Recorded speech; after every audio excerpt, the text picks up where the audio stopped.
রাসূল সাল্লাল্লাহু আলাইহি ওয়াসাল্লাম একদা সাহাবাগণকে জিজ্ঞেস করলেন যে তোমরা কি জানো এমন একটি কাজ আছে যেই কাজটি করলে তাহাবাবতা বাইনাকুম, তোমাদের পরস্পরের মধ্যে ভালোবাসা, মহব্বত, সম্মান বৃদ্ধি পাবে।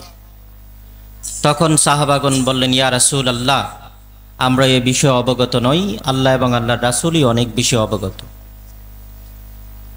তখন রাসূল সাল্লাল্লাহু আলাইহি ওয়াসাল্লাম বলেন, ইফশুস সালামা বাইনাকুম, তোমরা পরস্পরের মধ্যে বেশি বেশি সালাম বিনিময় করো, তাহলে দেখা যাবে তোমাদের মধ্যে যে হিংসা, বিদ্বেষ, শত্রুতা আছে তা আস্তে আস্তে বন্ধুতে পরিণত হয়ে যাবে। জোরে বলি সুবহানাল্লাহ। আজকে যদি আমরা ঘরের মধ্যে তাকাই, দেখা যাবে আপন ভাইয়ের সাথে ভাইয়ের তেমন কোনো সম্পর্ক ভালো না। একটু সম্পত্তির জন্য ভাইয়ে ভাইয়ে রক্তাক্ত হয়ে যাচ্ছে, আত্মীয়তার বন্ধন ছিন্ন হচ্ছে, রক্তের বন্ধনগুলো ধীরে ধীরে ভেঙে যাচ্ছে। চাচা হচ্ছেন বাবার জায়গায়, অথচ দেখা যায় ভাতিজার সাথে চাচার কোনো তেমন সম্পর্ক নাই, একে অপরের মাথায় লাঠি দিয়ে আঘাত করতেও দ্বিধাবোধ করছে না। অনেক সুন্দর একটি সংসার, স্বামী স্ত্রীর অনেক সুন্দর গড়া একটি সংসার, যেখানে আল্লাহ তাদেরকে ফুটফুটে সন্তান দিয়েছেন, কিন্তু দেখা যায় শয়তানের ওয়াসওয়াসায় পড়ে সেই সংসারটাও ভেঙ্গে তছনছ হয়ে যাচ্ছে।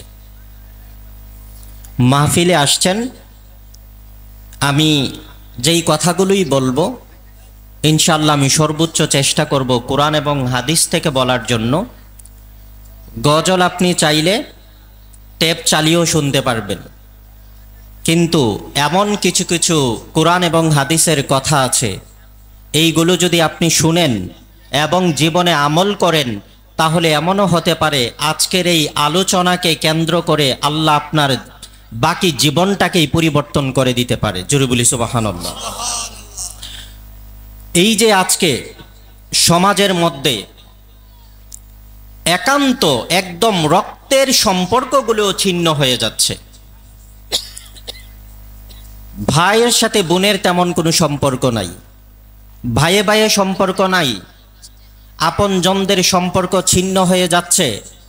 আমার নবীজি আজ থেকে ১৫০০ বছর পূর্বেই তা অনুধাবন করেছেন যে শয়তানের ওয়াসওয়াসায় পড়ে সম্পর্কগুলো ছিন্ন হয়ে যাবে, সম্পর্কগুলোর মধ্যে ভাঙ্গন ধরবে। এই জন্য আল্লাহ রাসূল সাল্লাল্লাহু আলাইহি ওয়াসাল্লাম প্রায় ১৫০০ বছর আগেই আমাদের জন্য মহা ঔষধ হিসাবে নবীজি বলে দিয়েছেন, ইফশুস সালামা বাইনাকুম, তোমরা যদি পরস্পরের মধ্যে যদি সালাম বিনিময় করো, দেখা যাবে তোমাদের সম্পর্কগুলো জোড়া লেগে যাবে। জোরে বলি সুবহানাল্লাহ।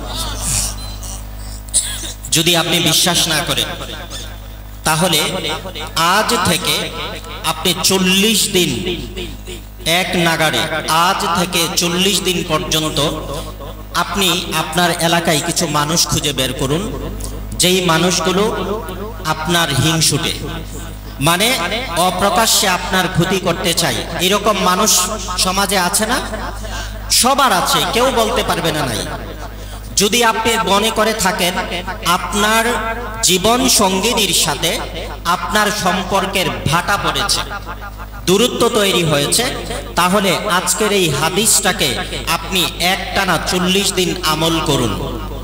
আপনি ঘর থেকে বাহির হওয়ার সময় বিসমিল্লাহি তাওয়াক্কালতু আলাল্লাহ বলে বের হন এবং আপনার জীবন সঙ্গিনীকে সালাম দিয়ে বের হন।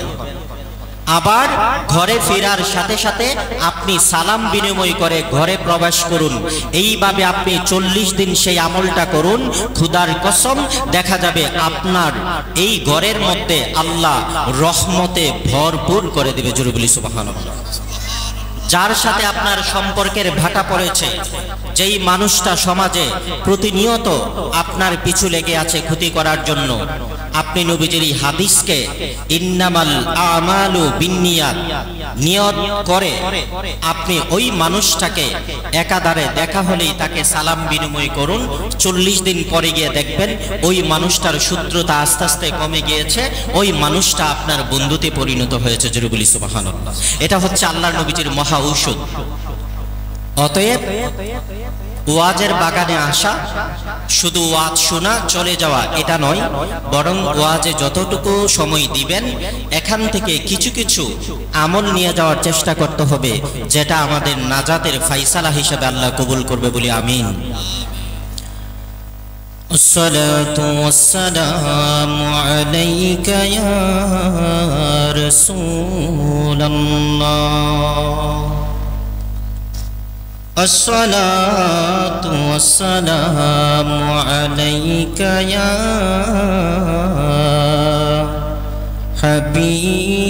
حبيب الله. الصلاة والسلام عليك يا شافع المذنبين. الصلاة والسلام عليك يا رحمة للعالمين. قال الله تعالى في كلامه المجيد: أعوذ بالله من الشيطان الرجيم.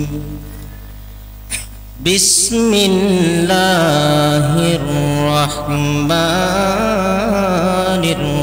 الرحيم. يا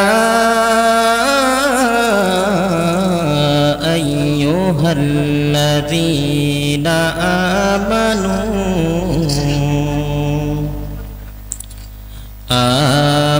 اتقوا الله وقولوا قولا سديدا. وقال أيضا في كلامه المجيد: ومن يتق الله يجعل له مخرجا ويرزقه من حيث لا يحتسب.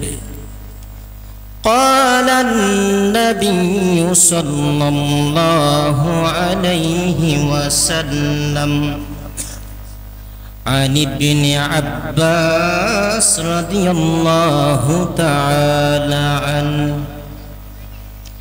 قال: سمعت رسول الله صلى الله عليه وسلم يقول: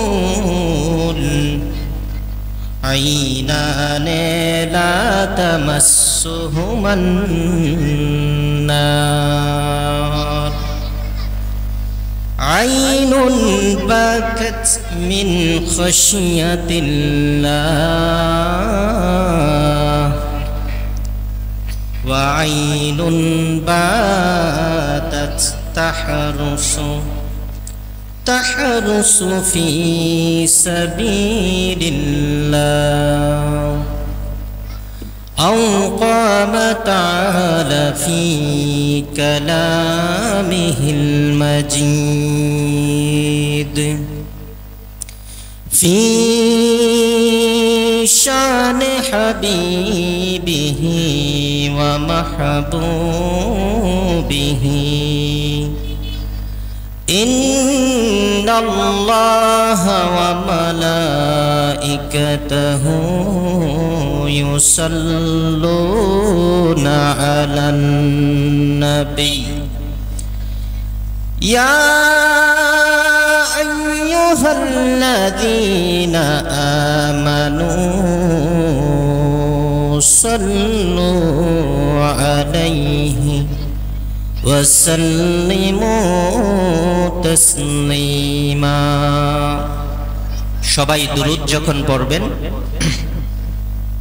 অত্যন্ত মহব্বতের সহিত দুরূদ পড়বেন। হাসরের মাঠে কিয়ামতের কঠিন সময়ে আমরা কে কে রাসূল পাক সাল্লাল্লাহু আলাইহি ওয়াসাল্লামের নিকটে থাকতে চাই? সবাই হাত তুলে দেখাই, কে কে নিকটে থাকতে চাই? নারে তাকবীর, নারে রিসালাত, নারে রিসালাত। আমার রাসূল সাল্লাল্লাহু আলাইহি ওয়াসাল্লাম হাদিস শরীফের মধ্যে ইরশাদ করেন, আউলান নাসি ইয়াউমাল কিয়ামাহ ফাআকসারুহুম আলাইয়া সালাহ। ওরে বান্দা, কিয়ামতের হাসরের মাঠে কঠিন মুসিবতের সময় আমি রহমাতুল লিল আলামিনের অনেক নিকটে থাকবে আমার দুনিয়ার ওই বন্ধুগণ, আমার দুনিয়ার ওই উম্মতগণ যারা দুনিয়াতে আমি নবীজির উপর মহব্বতে অনেক বেশি দুরূদ পড়েছে। কিয়ামতের দিন আমার ওই বন্ধুগুলো আউলান নাসি ইয়াউমাল কিয়ামাতি ফাআকসারুহুম আলাইয়া সালাহ, আমি নবীর উপর অনেক বেশি দুরূদ পড়ার কারণে, মহব্বতে দুরূদ পড়ার কারণে কিয়ামতের দিন হাসরের মাঠে আমি নবীজির নিকটে আমার ওই দুরূদ পড়নেওয়ালা গুলো থাকবে। জোরে বলি সুবহানাল্লাহ। যখনই দুরূদ পড়েন মহব্বতে পড়ার চেষ্টা করবেন। আল্লাহুম্মা সাল্লি আলা সাইয়্যিদিনা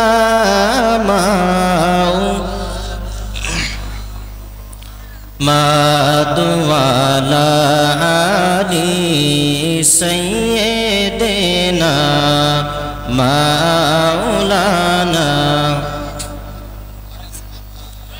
গুনাহগারের গুনাহ জরে নবী আপনার দুরূদে দেখা দাও গো দয়াল নবীজি, অতি গোপন গোপনে। আল্লাহুম্মা সাল্লি আলা সাইয়্যিদিনা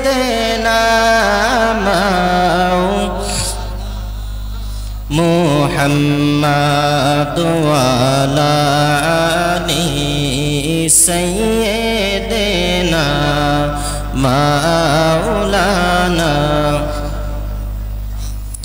হাসর হবে তামার ছানি,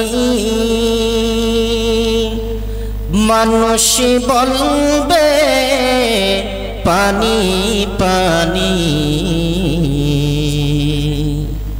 আমার নবী বলবেন দৌড়ে পানি। উম্মত আমার গুনাহগার, আল্লাহুম্মা সাল্লি আলা সাইয়্যিদিনা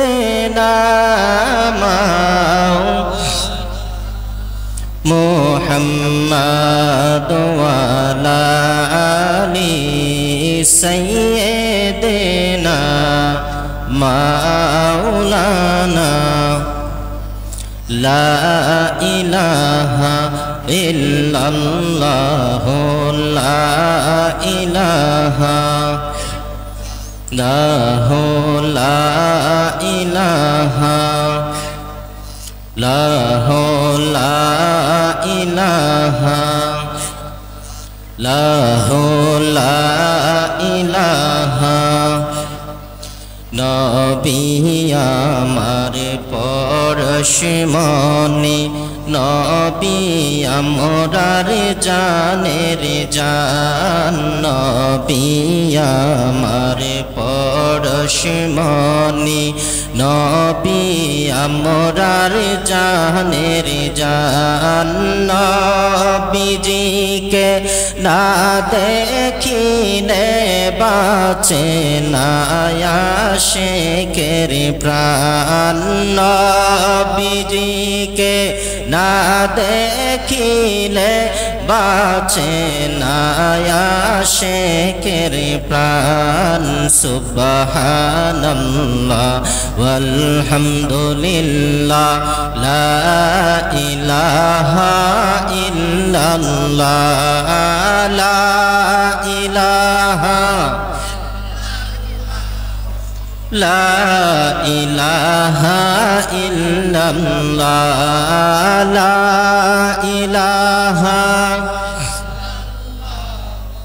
লা ইলাহা ইল্লাল্লাহ সুবহানাল্লাহ ওয়ালহামদুলিল্লাহ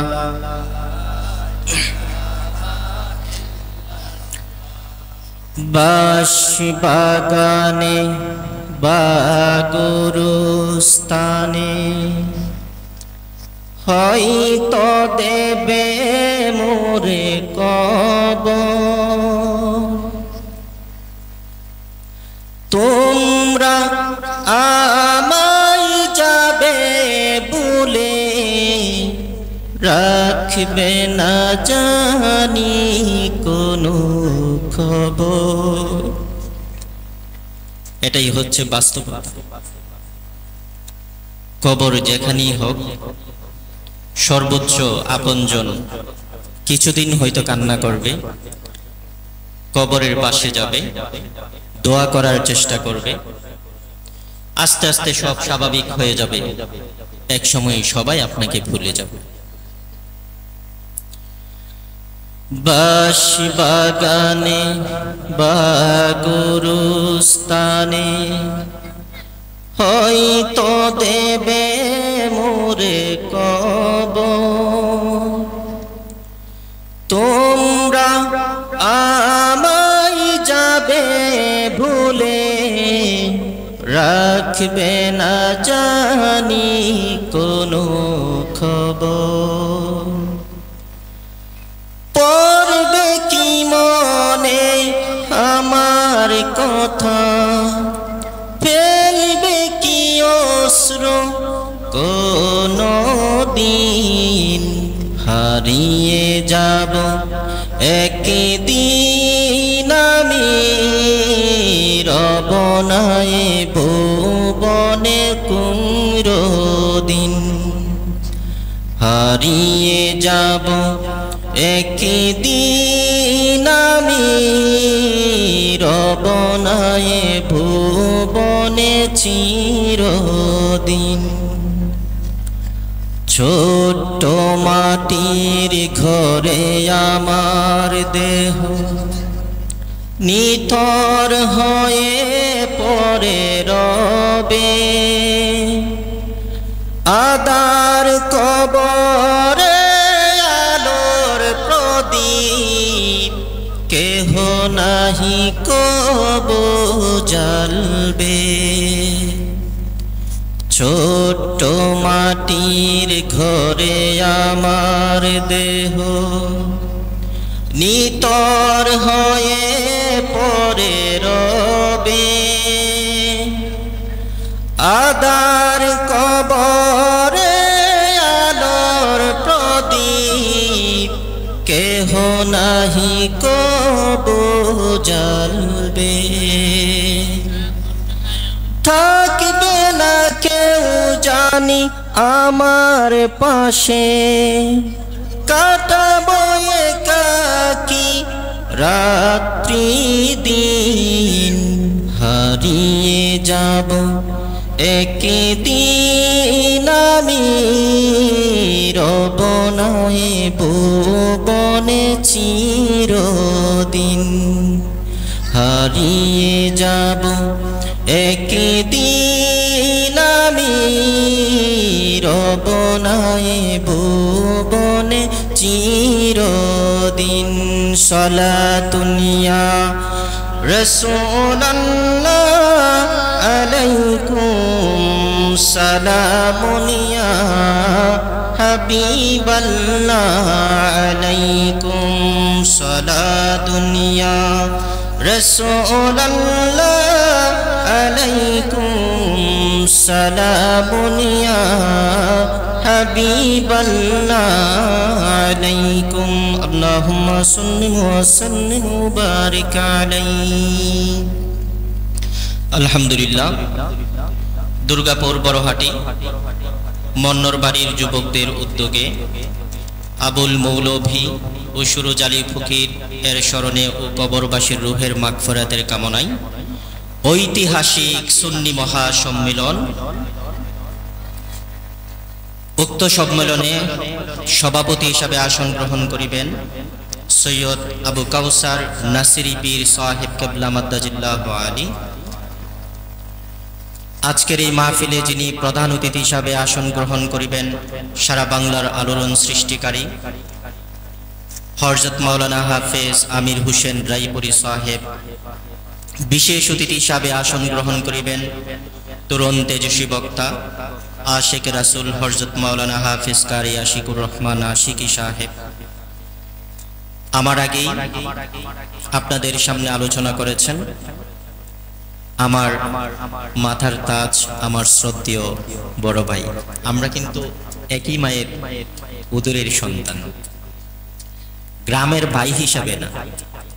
আল্লাহ আমাকে এমন একজন ভাই দিয়েছেন, সেই জন্য আল্লাহ পাকের দরবারে আমি শুকরিয়া আদায় করছি। আজকে আশেপাশে তাকালে দেখা যায় ভাইয়ের সাথে ভাইয়ের তেমন কোনো বন্ধন নাই,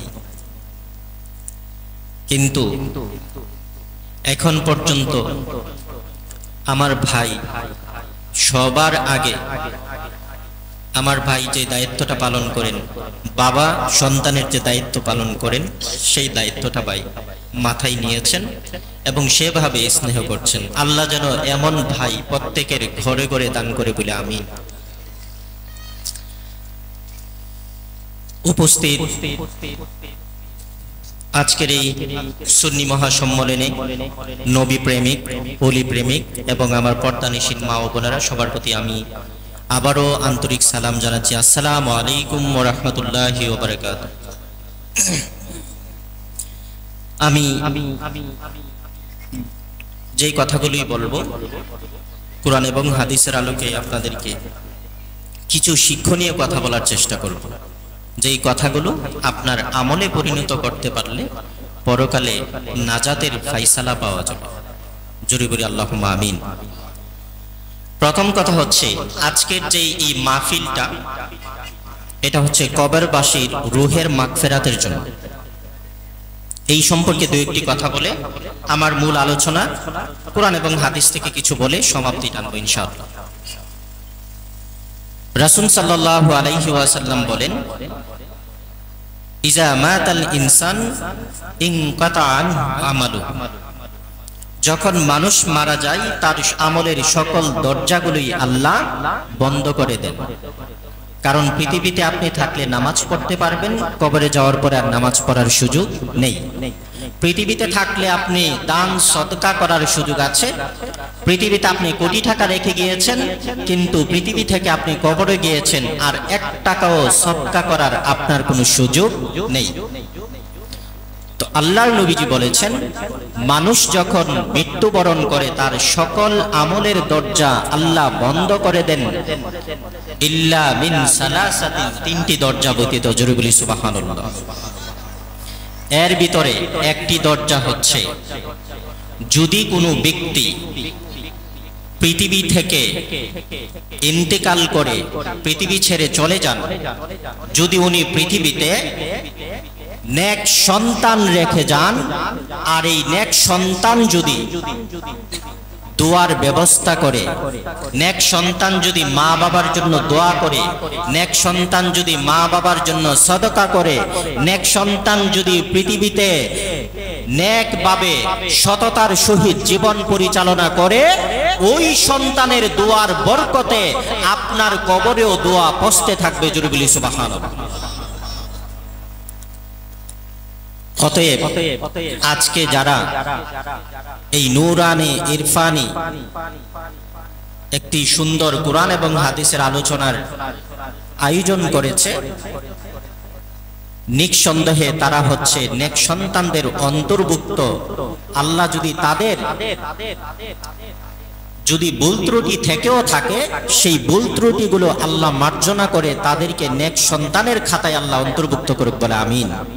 কারণ এই আয়োজনের উসিলায়, এখানে দোয়ার উসিলায় অসংখ্য অগণিত আমার আপনার কবরবাসীর আমল নামাই আজকে সওয়াব পৌঁছবে এবং তারা খুশি হবে। এমনকি একটু একটু করে দোয়া পৌঁছতে পৌঁছতে আল্লাহ তাআলা অনেককে কবরের আযাব থেকে মুক্তি দান করবে। জোরে বলি সুবহানাল্লাহ। তারপর আরেকটি হাদিস আছে, রাসূল সাল্লাল্লাহু আলাইহি সাল্লাম ইরশাদ করেছেন, হাদিসখানা আবু সাঈদ রাদিয়াল্লাহু তাআলা আনহু থেকে বর্ণিত। একদা একজন সাহাবী নবীকে জিজ্ঞেস করলেন, ইয়া রাসূলুল্লাহ, আমার মা বাবা পৃথিবীতে থাকতে আমার উপর অনেকগুলো দায়িত্ব আছে।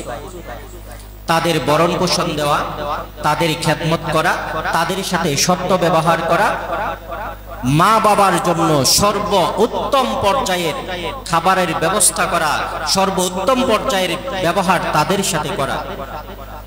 ইয়া রাসূলুল্লাহ, যদি আমার মা বাবা পৃথিবীতে না থাকে, পৃথিবী ছেড়ে চলে যান, তাহলে কি সন্তান হিসাবে আমার উপর আরো কিছু দায়িত্ব আছে? হাল বাকিয়ুন, আরো কিছু দায়িত্ব আছে? নবীজি বললেন, নাম আছে। রাসূল সাল্লাল্লাহু আলাইহি ওয়াসাল্লাম জানিয়ে দিলেন, ওরে উম্মত, যদি তোর মা বাবা পৃথিবী ছেড়ে চলে যায়, সন্তান হিসাবে তোর দায়িত্ব শেষ হয়ে যায়নি। সন্তান হিসাবে আরো 3টা দায়িত্ব রয়ে গেছে, গুরু 3টা দায়িত্ব। পৃথিবীতে মা বাবা থাকা অবস্থায় যেমন তাদের ভরণ পোষণের ব্যবস্থা করেছো, মা বাবার সাথে উত্তম আচরণ করেছো, মা বাবার সাথে সর্বোত্তম ব্যবহার করেছো, মা বাবার মনে কষ্ট দাও নাই। ওই মা বাবা যদি পৃথিবী থেকে বিদায় নেয়, বিদায় নেওয়ার পরও সন্তানের আরো কিছু দায়িত্ব থেকে যায়। আমার নবীজি জানিয়ে দিয়েছেন, রহমাতুল লিল আলামিন বলেন, মা বাবা পৃথিবী থেকে চলে যাওয়ার পরও সন্তানের উপর আরো 3টি দায়িত্ব থেকে যায়। 1 নম্বর দায়িত্ব হচ্ছে আসসালাতু আলাইহিমা। জোরে বলি সুবহানাল্লাহ। মা বাবা যদি পৃথিবী থেকে বিদায় নেয় রে সন্তান, তোমার উপর প্রথম দায়িত্ব হচ্ছে আসসালাতু আলাইহিমা। যখনই তুমি আল্লাহর দরবারে হাত তুলো রে বান্দা, মা বাবার জন্য প্রথম কর্তব্য হচ্ছে সন্তান হিসাবে তাদের জন্য দোয়া করা। জোরে বলি সুবহানাল্লাহ। এই জন্য প্রতি ওয়াক্তে যারা নামাজ আদায় করে মুনাজাতে বসে আল্লাহর দরবারে দোয়া করে, ওয়াকুর রব্বির হামহুমা কামা রব্বায়ানি সগীরা। জোরে বলি সুবহানাল্লাহ। আর সন্তান যদি নেক হয়, এই দোয়া করার সাথে সাথে আমার আল্লাহ তাআলা মা বাবার কবরের আযাব মওকুফ করে দেয়। জোরে বলি সুবহানাল্লাহ। নারে তাকবীর, নারে রিসালাত। প্রধান অতিথির আগমন, প্রধান অতিথির আগমন। হযরত মাওলানা হাফেজ আমির হোসেন রায়পুরি সাহেবের আগমন। আলহামদুলিল্লাহ, আমাদের মাহফিলের যিনি প্রধান আকর্ষণ, প্রধান অতিথি তিনি আমাদের মধ্যে উপস্থিত হয়েছেন। যথাসময়ে আপনাদেরকে সুললিত কণ্ঠে কুরআন এবং হাদিস থেকে অত্যন্ত মূল্যবান আলোচনা শোনাবেন ইনশাআল্লাহ। জোরে বলি ইনশাআল্লাহ। আর সেই পর্যন্ত আপনারা আশেপাশে যারা আছেন আল্লাহর হস্তে একটু মাহফিলে বসুন, কয়েকটি কথা শুনুন। আশা করি কথাগুলো আপনার ইহকাল এবং পরকালের জন্য নাজাতের ওসিলা হবে, বলি আমিন। আমার নবীজি জানিয়ে দিলেন, সন্তান যদি তোমার মা বাবা দুনিয়া থেকে বিদায় নেয়, সন্তান হিসাবে তোমার প্রথম দায়িত্ব হচ্ছে মা বাবার জন্য বেশি বেশি করে দোয়ার ব্যবস্থা করা। জোরে বলি সুবহানাল্লাহ। বড়ই পরিতাপের বিষয়, আজকাল দেখা যায় মা বাবা মারা যাওয়ার পরে সাথে সাথেই বাবার সম্পত্তি বন্টন নিয়ে আগে ভাইয়ে ভাইয়ে ঝগড়া শুরু হয়েছে। এর চেয়ে আর পরিতাপের বিষয় কে হতে পারে? এই জন্য এখানে যারা উপস্থিত আছেন সবার উদ্দেশ্যেই বলছি, সন্তান আল্লাহ আপনাকে দিয়েছে সন্তানের ভবিষ্যতের জন্য কাজ করা, সন্তানের রিজিকের জন্য কাজ করা, এটা বাবা হিসাবে আপনার কর্তব্য। কিন্তু আপনি হারাম পথে, অবৈধ পথে মানুষের উপর জুলুম করে সন্তানের জন্য আপনি টাকা পয়সা ধন দৌলত রেখে যাওয়ার কোনো চেষ্টা করবেন না। কারণ এই রেখে যাওয়া সম্পদ কখনোই আপনার নাজাতের জন্য কাজ করবে না। বরং আপনি যদি নেক সন্তান রেখে যান, আপনি যদি হালাল উপার্জনে যদি ধন সম্পদ পৃথিবীতে রেখে যান, আর ওই সন্তান যদি হালাল উপার্জন থেকে আল্লাহর রাস্তায় ব্যয় করে, তাহলে আপনার নাজাতের পথ হবে। জোরে বলি সুবহানাল্লাহ। তারপর আমার নবীজি আমাদেরকে জানিয়ে দিলেন, প্রথম কাজ হচ্ছে সন্তানের জন্য মা বাবার জন্য দোয়ার ব্যবস্থা করা। দ্বিতীয় কাজ হচ্ছে ওয়াল ইস্তিগফারু আলাইহিমা। সন্তানের দ্বিতীয় কর্তব্য হচ্ছে মা বাবার জন্য বেশি বেশি করে আল্লাহর কাছে ইস্তিগফার করা। জোরে বলি সুবহানাল্লাহ। তিন নাম্বার আরেকটি কাজ হচ্ছে ওয়াল ইনফাজু আহদিহিমা। যদি মা বাবা পৃথিবীতে কোনো ওয়াদা করে যায়, যদি কোনো ওসিয়ত করে যায়, ওই মা বাবার ওসিয়ত যদি পৃথিবীতে মা বাবা পালন করে না যেতে পারে, ওসিয়ত করেছেন যে মসজিদের মধ্যে আল্লাহ যদি বাঁচিয়ে রাখেন আগামী বছর উনি 10,000 টাকা মসজিদে দান করবেন। আগামী বছর আসার পূর্বেই মা বাবা পৃথিবী থেকে বিদায় নিয়েছেন, সন্তান এই কথাটা জানেন। যদি মা বাবা সেই ওসিয়ত পালন না করে বিদায় নিয়ে থাকে, সন্তান হিসাবে দায়িত্ব হচ্ছে মা বাবার সেই ওসিয়তকে পরিপূর্ণ করা। জোরে বলি সুবহানাল্লাহ। যদি সন্তানের সেই ওসিয়ত পালন করার মতো সামর্থ্য থাকে তাহলে সে সেটা করবে, আর যদি সামর্থ্য না থাকে তাহলে আল্লাহ তাকে মাফ করে দিবেন। জোরে বলি সুবহানাল্লাহ। এই জন্য কবরবাসীদের উদ্যোগে রূহের মাগফিরাতের জন্য, কবরবাসীদের রূহের মাগফিরাতের জন্য এই যুবকদের উদ্যোগে আজকের এই আয়োজন অত্যন্ত গুরুত্বপূর্ণ। যদি আপনি বড় পরিসরে না পারেন, ছোট পরিসরে হলেও মা বাবার জন্য দোয়ার ব্যবস্থা করবেন। যদি ছোট পরিসরে মা বাবার জন্য দোয়া করার ব্যবস্থা না করতে পারেন, তাহলে 5 ওয়াক্ত যখনই আল্লাহর দরবারে হাত উঠবে তখনই মা বাবার জন্য দোয়া করবেন। তাহলে নবীজির হাদিসের দায়িত্ব পালন হবে। জোরে বলি সুবহানাল্লাহ। আমার আল্লাহ তাআলা রাসূল পাক সাল্লাল্লাহু আলাইহি ওয়াসাল্লামের পবিত্র জবান দ্বারা আমাদেরকে একটি অত্যন্ত গুরুত্বপূর্ণ হাদিস, অত্যন্ত গুরুত্বপূর্ণ উপদেশ আমাদের জন্য রেখে গিয়েছেন। নবীজির হাদিস শরীফে আছে যে কিয়ামতের দিন আল্লাহ তাআলা 7 শ্রেণীর মানুষকে আল্লাহ পাকের আরশের ছায়ার নিচে স্থান দান করবে। জোরে বলি সুবহানাল্লাহ। আজকে সেই বিষয়ে আমি একটু কথা বলবো।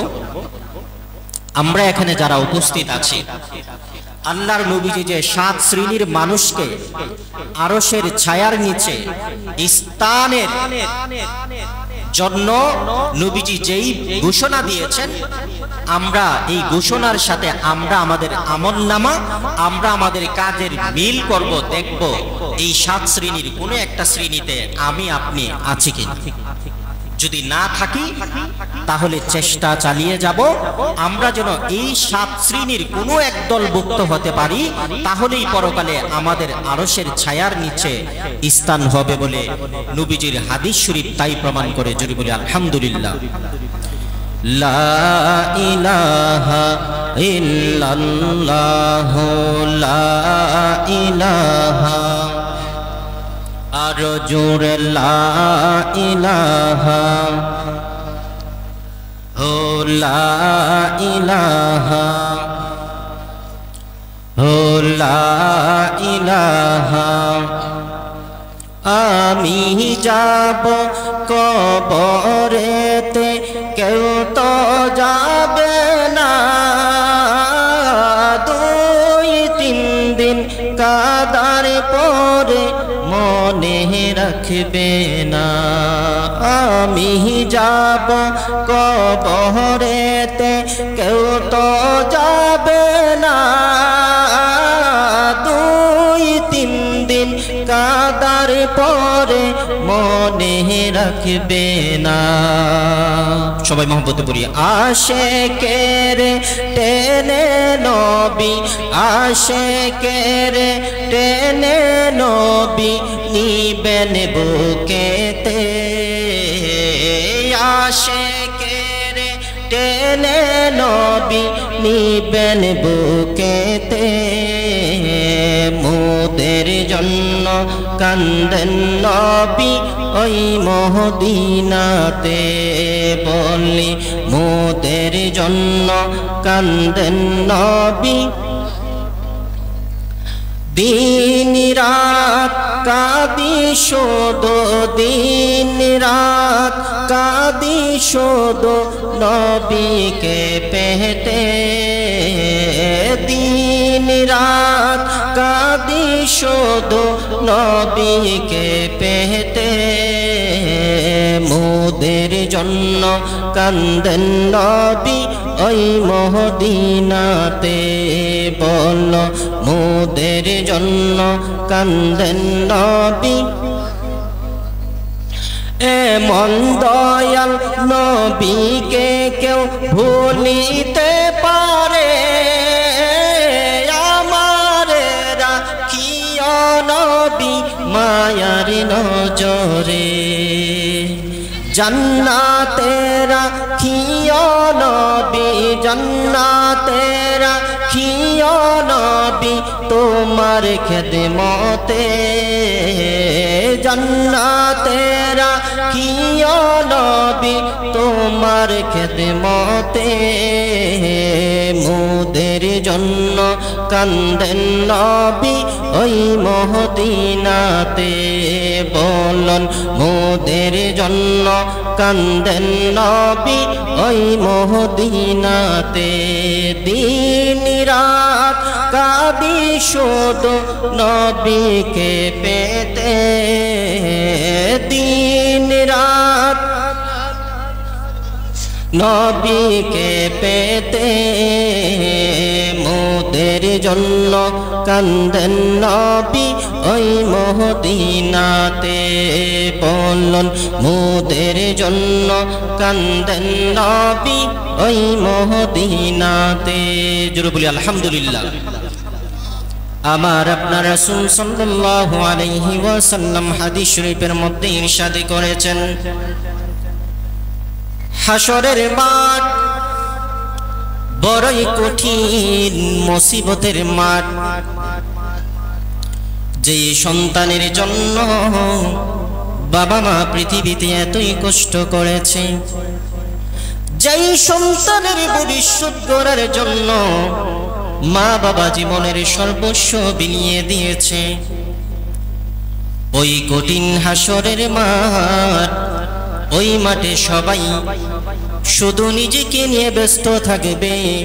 প্রত্যেকটা মানুষ হাসরের মাঠের ভয়াবহতা দেখে বলবে, ইয়া রব্বি ইয়া নাফসি ইয়া নাফসি।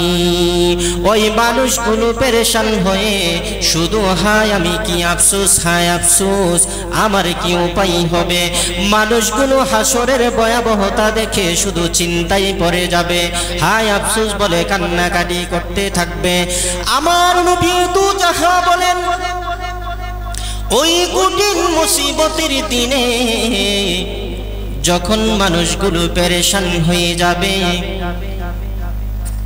দুনিয়ার 7টা শ্রেণীর মানুষ আছে। ওই কঠিন মুসিবতের দিনে আমার আপনার আল্লাহ তাআলা ওই 7 শ্রেণীর মানুষকে আমার আল্লাহর আরশের নিচে ছায়া দান করবে। জোরে বলি সুবহানাল্লাহ, আর জোরে বলি সুবহানাল্লাহ। আমার রাসূল সাল্লাল্লাহু আলাইহি ওয়াসাল্লাম বললেন, এই হাদিস কানা হযরত আবু হুরায়রা রাদিয়াল্লাহু তাআলা আনহু থেকে বর্ণিত। قال قال رسول الله صلى الله عليه وسلم, রাসূল পাক সাল্লাল্লাহু আলাইহি ওয়াসাল্লাম ইরশাদ করেন, আমাকে আপনাকে জানিয়ে দেন। গভীর মনোযোগ, এই 7টা শ্রেণীর কথা একটু মনোযোগ সহকারে শুনবেন। এটা হচ্ছে আজকে আমার আলোচনার সারসংক্ষেপ। এরপরে যদি সময় থাকে এই সারসংক্ষেপ অনুযায়ী আরো কিছু বলার চেষ্টা করব। আমার নবীজির জবান মুবারক দিয়ে ইরশাদ করেন, জানিয়ে দিলেন, সাবাতুন ইউজিল্লুহুমুল্লাহু ফি জিল্লিহি ইয়াউমা লা জিল্লা ইল্লা জিল্লাহু। জোরে বলি সুবহানাল্লাহ। রাসূল সাল্লাল্লাহু আলাইহি ওয়াসাল্লাম জানিয়ে দিলেন, ওই দিনকে তোমরা ভয় করো যেই দিন আল্লাহর আরশের ছায়া ব্যতীত আর কোনো ছায়া থাকবে না, আর ওই ছায়ার নিচে স্থান পাবে মাত্র 7 শ্রেণীর মানুষ। জোরে বলি সুবহানাল্লাহ। তারপর আমার নবীজি একে একে 7টা শ্রেণীর কথা বলে দিলেন। এর ভিতরে আমার নবীজি প্রথম শ্রেণীর কথা বললেন, ওই 7 শ্রেণীর মানুষের মধ্যে যারা আরশের নিচে স্থান পাবে, এর মধ্যে প্রথম শ্রেণী হচ্ছে ইমামুন আদিল। জোরে বলি সুবহানাল্লাহ। আমার নবীজি বললেন, ওরে আমার উম্মত জেনে রাখো, হাসরের ভয়াবহতা বড়ই কঠিন, কঠিনতম কঠিন। আপন মানুষের পরিচয় আপন মানুষ দিবে না, ভয় পাবে, দ্বিধাবোধ করবে। আর এই কঠিন মুসিবতের দিনে আল্লাহর আরশের ছায়া ব্যতীত কোনো ছায়া থাকবে না, আর ওই ছায়ার নিচে আমার 7 শ্রেণীর মানুষ স্থান পাবে। এর ভিতরে প্রথম শ্রেণীর মানুষটা হচ্ছে ইমামুন আদিলুন, নেই পরায়ণ শাসক। জোরে বলি সুবহানাল্লাহ। এই নেই পরায়ণ শাসক নিয়ে নবীজির অসংখ্য হাদিস আছে। নেই পরায়ণ, কারণ আমাদের সমাজে এখন সবচেয়ে বেশি নিকৃষ্ট টাইপের মানুষ হচ্ছে যারা, আল্লাহর রাস্তায় আমাকে মাফ করবেন, আমি হাদিসের কথা বলছি, যদি আপনি এখান থেকে উপদেশ গ্রহণ করুন তাহলে আপনার ঠিকানা হবে জান্নাত। এটাও হাদিসে আছে।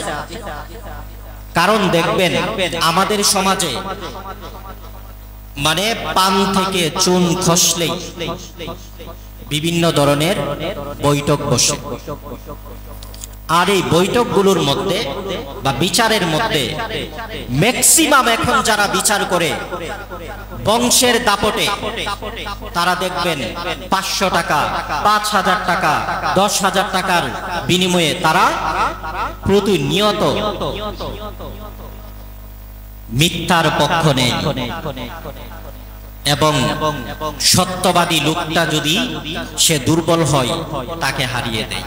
জোরে বলি নাউজুবিল্লাহ। এই বিচার আপনারা করবেন না, এই বিচারের ধারে কাছেও যাবেন না। রাসূল সাল্লাল্লাহু আলাইহি ওয়াসাল্লাম হাদিস শরীফের মধ্যে ইরশাদ করেন, আন রিয়াদ বিন হিমার قال سمعت رسول الله صلى الله عليه وسلم يقول أهل الجنة ثلاثة আমার নবীজি ইরশাদ করেন, তিন প্রকার মানুষ জান্নাতের অধিবাসী হবে। এর তিন প্রকারের মধ্যে একটা মানুষ হচ্ছে, এক প্রকার মানুষ হচ্ছে যু সুলতানিন মুকসিতিন মুওয়াক্কাফ, জোরে বলি সুবহানাল্লাহ। যাকে সমাজে শাসক হিসাবে নিয়োজিত করা হয়েছে, ওই শাসক যদি সমাজের মধ্যে নেই বিচার করে, আমার নবীজির হাদিসের ঘোষণা অনুযায়ী ওই ব্যক্তিটার জন্য আল্লাহর জান্নাত ওয়াজিব, জোরে বলি সুবহানাল্লাহ। এই জন্য এখানে যারা উপস্থিত আছেন, এটা পারিবারিক বিচার হোক, এলাকার বিচার হোক, আপনি সব সময় নেই বিচার করার চেষ্টা করবেন। তাহলে এই নেই বিচারের কারণে দুনিয়ার সব মানুষ যদি আপনার পরিবারের, আপনার এলাকার, আপনার সমাজের সব মানুষ যদি আপনার বিরুদ্ধেও যায়, পরকালে আপনি নাজাত পাবেন, জোরে বলি সুবহানাল্লাহ। এই জন্য নেই বিচারক হওয়ার চেষ্টা করবেন। আর এই নেই বিচারক সম্পর্কে আল্লাহ নবী হাদিসেও ঘোষণা দিয়েছেন, নেই বিচারকের জন্য পুরস্কার হচ্ছে আল্লাহর জান্নাত, জোরে বলি সুবহানাল্লাহ। এরপর রাসূল সাল্লাল্লাহু আলাইহি সাল্লাম অন্য একটি হাদিসে অনুরূপভাবে বলেছেন যে ক্বালাল কুদাতু সালাসাতুন, বিচারক হচ্ছে তিন ধরনের। নবীজি বললেন, ওয়াহিদুন ফিল জান্নাহ, পৃথিবীতে তোমরা তিন প্রকারের বিচারক পাবে, এর মধ্যে এক প্রকার বিচারক আল্লাহর জান্নাতে যাবে, জোরে বলি সুবহানাল্লাহ। নবীজি বলেছেন ওয়াহিদুন ফিল জান্নাহ, এক প্রকার বিচারক হচ্ছে জান্নাতি, তারা জান্নাতে যাবে। ওয়া ইসনানে ফিন্নার, আর এক প্রকার বিচারক তাদের, আর দুই প্রকার বিচারক আছে, আল্লাহ তাদেরকে জাহান্নামে ধরে নিয়ে যাবে, জোরে বলি নাউজুবিল্লাহ। তাহলে একই কাজ করে এক মানুষ যায় জান্নাতে, আবার একই কাজ করে আরেক মানুষ যায় জাহান্নামে। আপনি যদি নেই বিচার করেন, আপনি যাবেন জান্নাতে। আর যদি আপনি পক্ষপাতিত্ব করেন, যদি আপনি অন্যায়ের পক্ষ নেন, বিচার করেন, তাহলে আপনার ঠিকানা জাহান্নাম। এই কথাগুলো কেন বলছি? কারণ অন্যায় বিচার করা, পক্ষপাতী বিচার করা আমাদের সমাজে ক্যান্সারের মতো হয়ে গেছে।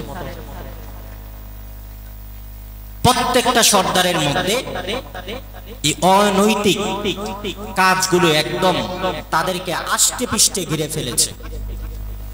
৫,০০০ টাকা দিলে বিচার উল্টে যায়। আমি কেন কথাগুলো বলছি? কারণ আপনার বাড়ির পাশের ইমাম সাহেব এই কথাগুলো বলতে পারবেন, বললে সর্দার পরের দিন ইমাম পাল্টে দিবেন। আর আগামী বছর যদি আমাকে না দাওয়াত দেন, আলহামদুলিল্লাহ, আমার কোনো সমস্যা নাই। কারণ আমার নবীজি বলেছেন, কুল্লুকুম রাইন ওয়া কুল্লুকুম মাসউলিন আন রাইয়াতিহি, প্রত্যেকটা মানুষ দায়িত্বশীল, আর প্রত্যেকটা মানুষের দায়িত্ব সম্পর্কে আমার আল্লাহ পরকালে প্রত্যেকটা মানুষকে জিজ্ঞাসা করবে।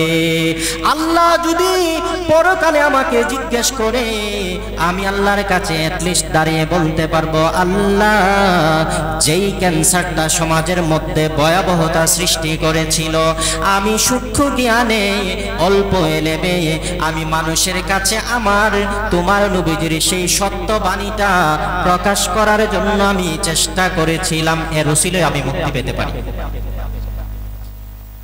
তাহলে আপনি যদি বিচারক হন, নেই বিচারক হবেন। আমার মনে হয় এই জায়গায় যে মানুষগুলো আসছেন অথবা যারা আসেন নাই, প্রত্যেকটা মানুষের লক্ষ্য, ডেস্টিনেশন একটাই, সবাই কোথায় যেতে চায়? জান্নাতে। তাহলে আপনি যদি জান্নাতে যেতে চান, জান্নাতের কাজ করেন, আল্লাহ আপনাকে অটোমেটিক জান্নাতে নিয়ে যাবে। রাসূল সাল্লাল্লাহু আলাইহি ওয়াসাল্লাম বললেন, বিচারক হচ্ছে তিন প্রকার, তিন ধরনের বিচারক হচ্ছে ওয়াহিদুন ফিল জান্নাহ, এক প্রকার বিচারকের জন্য আমার আল্লাহর জান্নাত, ওয়া ইসনানে ফিন্নার, আর দুই প্রকার বিচারকের জন্য আল্লাহর জাহান্নাম। সাহাবাগণ জিজ্ঞেস করলেন, ইয়া রাসূলুল্লাহ, কোন এক প্রকার বিচারক যার জন্য জান্নাত? আমার রাসূল সাল্লাল্লাহু আলাইহি ওয়াসাল্লাম বললেন, যে বিচারক সত্যকে সত্য হিসাবে জেনেছে এবং সত্যর পক্ষে রায় দিয়েছে, ওই বিচারকের জন্য আমি আল্লাহর জান্নাত। জোরে বলি সুবহানাল্লাহ। আর দুই প্রকার জাহান্নামীকে আমার নবীজি জানিয়ে দিলেন, যেই বিচারক বিচারের মধ্যে দোষে জানতে পারল, যেই বিষয়ে সে বিচার করতে বসেছে, বসার পরে সে মিথ্যা জানার পরেও সত্যর পক্ষে রায় দেয় নাই, মিথ্যার পক্ষে কথা বলেছে, মিথ্যাকে বাস্তবায়ন করার জন্য চেষ্টা করেছে, ওই বিচারকের জন্য আল্লাহর জাহান্নাম। আরেক প্রকার জাহান্নাম, এমন কিছু সমাজে ব্যক্তি আছেন যারা বিচারকের আসনে বসেন, কিন্তু আল্লাহ তাদেরকে বিচার করার মতো কোনো ক্ষমতা দেই নাই, জ্ঞান দেই নাই, এলেম দেই নাই, বরং জাহেল অবস্থায় সে বিচার করেছে।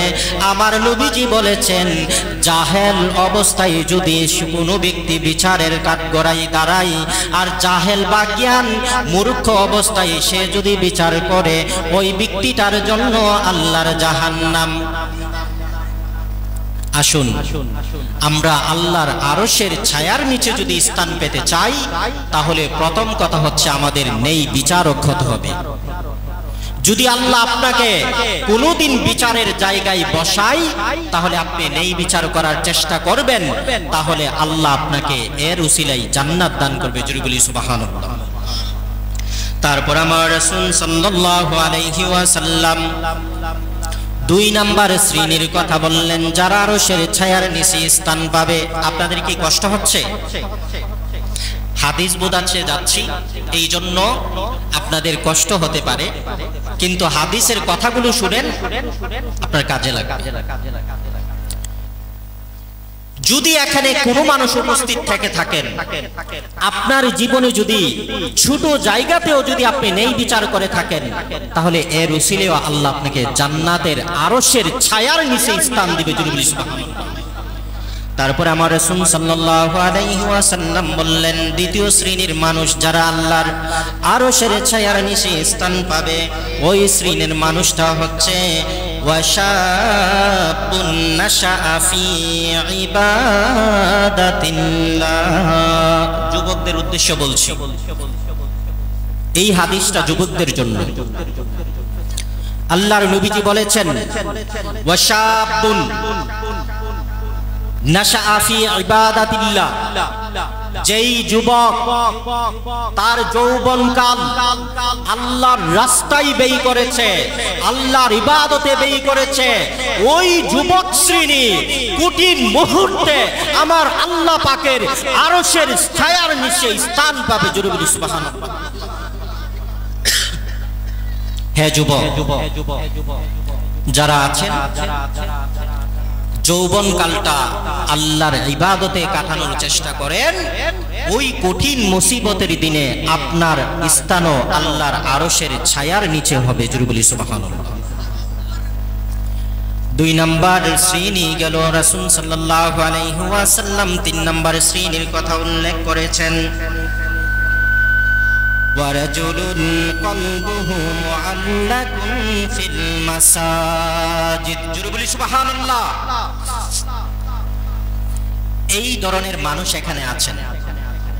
আবার বলছি, নবীজি তিন নাম্বার শ্রেণীর কথা বলেছেন, ওয়ারাজুলুন কলবুহু মুআল্লাকুন ফিল মাসাজিদ ইযা খারাজা মিনহু হাত্তা ইয়াউদা ইলাইহি। জোরে বলি সুবহানাল্লাহ।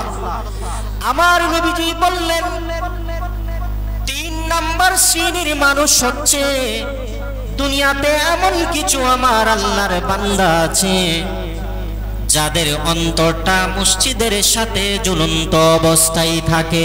জোরে বলি সুবহানাল্লাহ। ইযা খারাজা মিনহু হাত্তা ইয়াউদা উদা ইলাই। এই কথাটা একটু ভালো করে বোঝাই।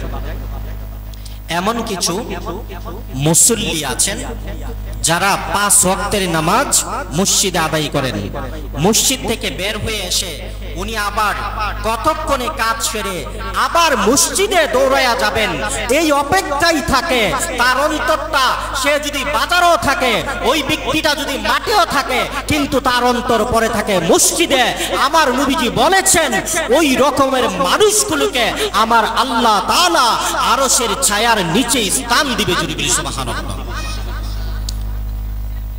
এই কাজগুলো করা তো আমার জন্য সহজ, আমরা চাইলেই সে আমলগুলো করতে পারি। তারপর রাসূল সাল্লাল্লাহু আলাইহি ওয়াসাল্লাম চতুর্থ শ্রেণীর মানুষের কথা উল্লেখ করলেন, যারা আরশের ছায়ার নিচে আমার আল্লাহ তাআলা তাকে স্থান দান করবে।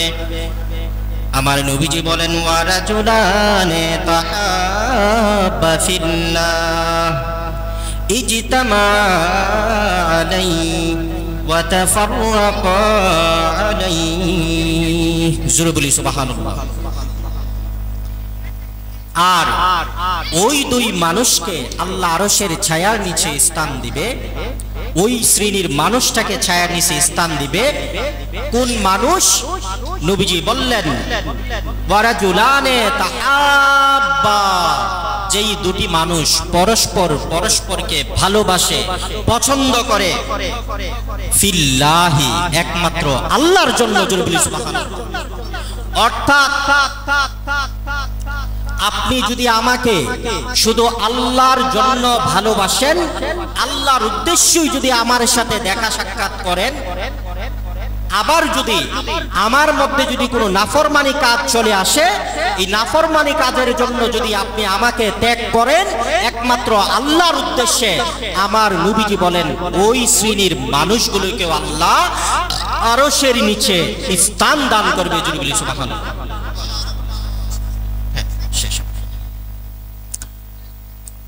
তাহলে যদি আপনি কোনো মানুষকে ভালোবাসেন, আল্লাহ এবং আল্লাহর রাসূলের উদ্দেশ্যে ভালোবাসবেন।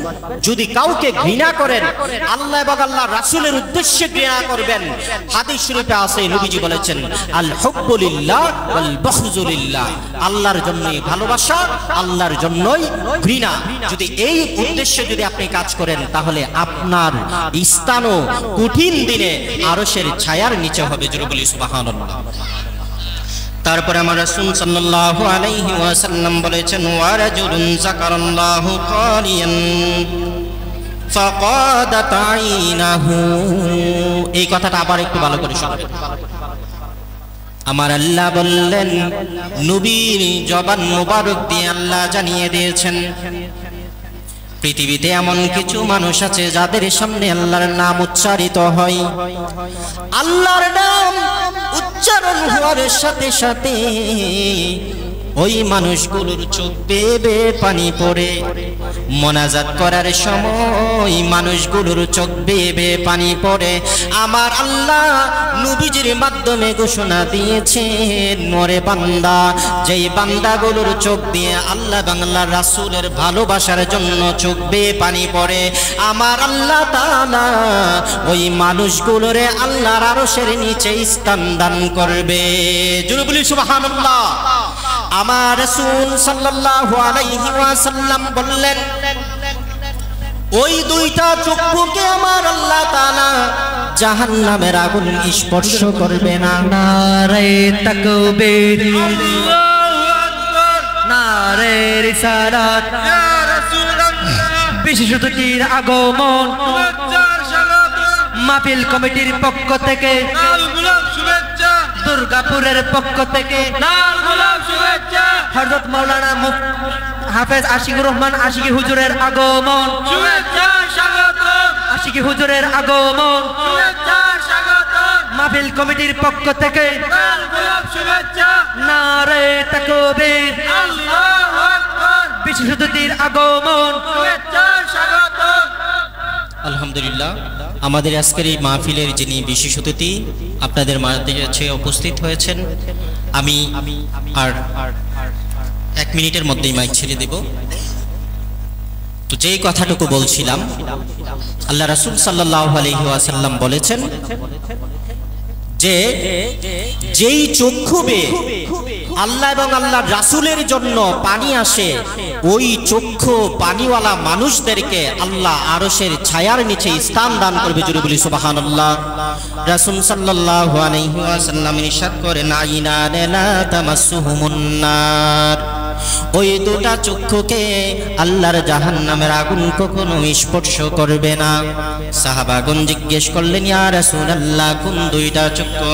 নবীজি জানিয়ে দিলেন, আইনুন বাকাত মিন খাশিয়াতিল্লাহ, যেই মানুষের চক্ষু আল্লাহকে ভয় করে ক্রন্দন করে রে বান্দা, যেই চক্ষুগুলো আল্লাহর ভয়ে প্রকম্পিত হয়, যেই চক্ষু আল্লাহর ভয়ে পানি জড়ায়, ওই চক্ষুওয়ালা মানুষকে আমার আল্লাহ জাহান্নামে দিবে না।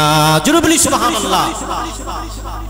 আসুন আমরা আল্লাহর রাসূলের দেখানো পথ এবং মতে চলার চেষ্টা করি, নবীজির আদর্শ, নবীজির প্রেম দ্বারা আমাদের অন্তরকে পরিপূর্ণ করি।